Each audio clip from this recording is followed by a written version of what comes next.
박근혜 전 대통령 오늘까지도 출석을 거부하면서 박 전 대통령의 재판은 피고인 없는 궐석 재판으로 진행되게 됐습니다. 현장에 있는 취재기자 연결합니다. 조용성 기자. 네, 서울중앙지방법원에 나와 있습니다. 네, 박근혜 전 대통령 불출석에 대해 재판부가 결단을 내렸군요. 그렇습니다. 서울중앙지법 형사 22부 김세윤 부장판사는 재판에 나오지 않는 박근혜 전 대통령의 사건에 대해 피고인 없이 재판을 진행하겠다고 밝혔습니다.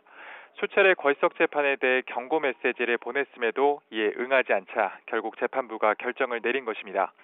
재판부는 구치소 보고서를 보면 거동할 수 없을 정도의 신병 등 불출석이 정당한 사유가 있다고 보기 어렵다고 판단되고 피고인을 데려오는 것이 현실적으로 어렵다는 상황을 설명했습니다.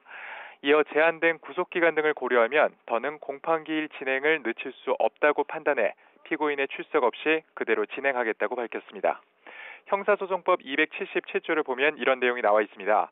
구속된 피고인이 정당한 사유 없이 출석을 거부하고 교도관에 의한 인치, 즉 강제로 연행하는 것이 불가능하거나 현저히 곤란하다고 인정되는 데에는 피고인의 출석 없이 공판 절차를 진행할 수 있다는 조항입니다.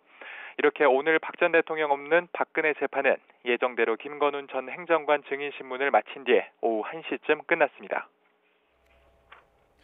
네, 그렇다면 계속 궐석 재판으로 진행될까요? 그렇습니다. 오늘 재판부는 궐석 재판 진행을 결정하기 전에 검찰과 변호인 측의 의견을 물었습니다.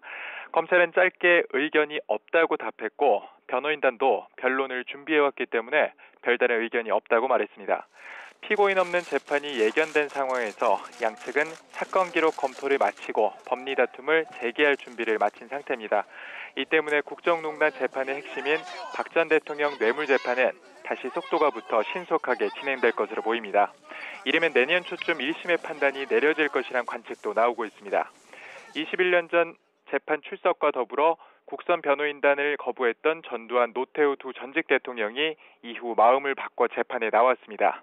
이처럼 앞으로 박 전 대통령이 혐의를 벗기 위해 태도 변화를 보일지도 주요 관전 포인트입니다. 지금까지 서울중앙지법에서 YTN 조용성입니다.